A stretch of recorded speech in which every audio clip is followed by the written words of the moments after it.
Grabe naman ang groomer na to. Ang sabi marunong siya pero pinagpraktisan niya lang si Batang Putik. Ngayong araw ipapag-groom natin si Batang Putik kaya naman tinanggalan ko siya ng mga buhol-buhol. KND detangling spray lang ang katapat niya. Sobrang effective ng product na to. Tignan niyo naman, i-spray mo lang siya sa may part na may buhol. Saka mo naman siya ibabrush ng dahan-dahan. At tada!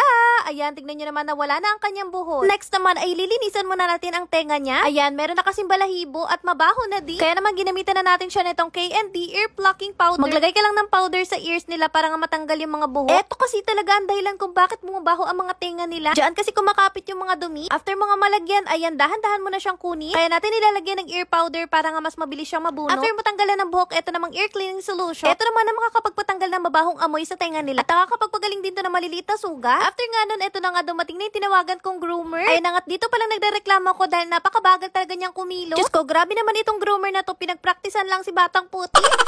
Irereklamo ko na talaga to. Bigla na lang yan naisip na i-groom si Batang Putik. Maya-maya, ayan, ipinasa na sa akin.